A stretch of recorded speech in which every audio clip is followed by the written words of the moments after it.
Assalamualaikum warahmatullahi wabarakatuh.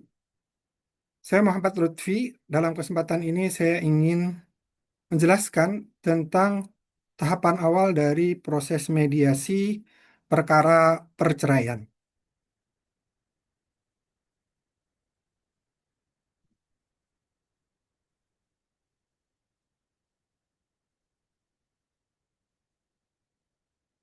Dalam perkara perceraian, tahapan awalnya adalah sebagai berikut,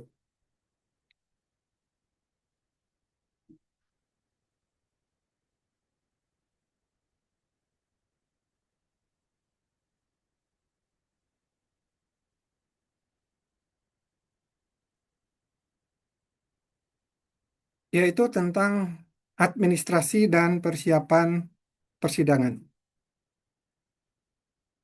Alur dari administrasi perkara persidangan atau tahapan awal dari proses mediasi perceraian yang pertama adalah pendaftaran. Penggugat menyerahkan gugatan dan kelengkapan dokumen ke Kepanitraan Pengadilan Agama. Tahap duanya adalah pemeriksaan. Panitia memverifikasi syarat forma gugatan sesuai dengan pasal 118 HIR atau pasal 142 RBG. Tahap ketiga adalah pembayaran. Penggugat membayar biaya pendaftaran PNBP dan taksiran panjar dari proses mediasi. Yang keempat adalah penunjukan, yaitu ketua pengadilan menetapkan majelis hakim yang terdiri atas 3 orang untuk menangani dari perkara gugatan perceraian ini. Berikutnya adalah penetapan jadwal dan pemanggilan. Tahap 5 adalah penetapan hari sidang. Majelis hakim yang ditunjuk menetapkan jadwal sidang pertama dan memerintahkan jurusita untuk melakukan pemanggilan resmi kepada kedua belah pihak, yaitu dari pihak penggugat dan dari pihak tergugat. Dalam hal ini, jika pihak penggugat adalah suami, berarti pihak tergugat adalah istri. Kemudian jika penggugat adalah istri, maka pihak tergugatnya adalah suami. Tahap keenam adalah surat pemanggilan. Jurusita menyampaikan surat panggilan resmi kepada penggugat dan tergugat. Surat panggilan wajib diterima oleh para pihak, tergugat dan penggugat, minimal 3 hari sebelum sidang dimulai. Kemudian sidang pertama dan penunjukan mediator. Prosedur sidang pertama adalah sidang pertama kehadiran pribadi. Maksudnya adalah hakim membuka sidang dan memeriksa identitas para pihak. Para pihak wajib hadir secara pribadi, tidak boleh diwakilkan oleh kuasa hukum, kecuali ada alasan yang sah menurut hukum. Jadi para pihak, baik tergugat maupun penggugat, harus hadir, kecuali ada suatu hal yang beralasan dan dinilai sah oleh hukum. Kemudian, penjelasan hak mediasi. Hakim wajib menjelaskan secara komprehensif bahwa menempuh mediasi adalah upaya wajib sebelum pemeriksaan pokok perkara dimulai. Kemudian penawaran pilihan mediator. Hakim menawarkan pilihan mediator kepada para pihak, baik tergugat maupun penggugat, baik dari daftar mediator internal maupun dari pihak mediator, pihak ketiga yang disepakati bersama. Kemudian pra-peradilan dan komitmen mediasi, yaitu tahap ke-10. Penunjukan. Hakim menetapkan mediator terpilih secara formal sesuai kesepakatan atau para pihak. Maksudnya, saya ulangi, tahap ke-10 ada penunjukan. Hakim menetapkan mediator terpilih secara formal sesuai kesepakatan para pihak. Kemudian tahap ke-11 adalah penjadwalan. Mediator bersama para pihak menyepakati jadwal pertemuan mediasi dalam waktu maksimal 5 hari kerja. Tahap ke-12 adalah kerahasiaan.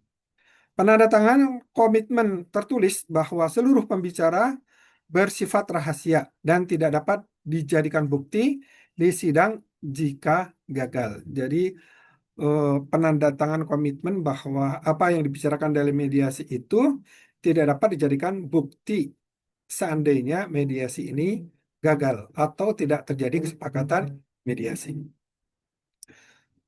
Kemudian yang perlu diperhatikan juga ketentuan absesi dan kehadiran. Yang pertama adalah apabila penggugat tidak hadir atau penggugat absen pada sidang pertama tanpa adanya alasan yang sah secara hukum. Jadi penggugat tidak hadir pada sidang pertama tanpa alasan yang jelas. Konsekuensi hukumnya apa? Gugatan dinyatakan gugur. Jadi gugatan dinyatakan gugur.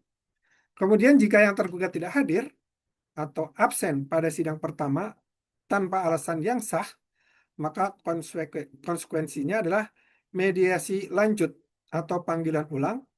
Tergugat dianggap tidak beretikat baik untuk menyelesaikan masalah dengan atau melalui mediasi.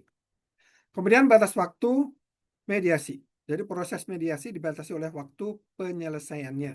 Jadi tidak bebas sampai kapan ya, tapi dibatasi waktu. Yaitu waktunya Pak wajib selesai dalam 30 hari. Dapat diperpanjang 30 hari lagi atas persetujuan.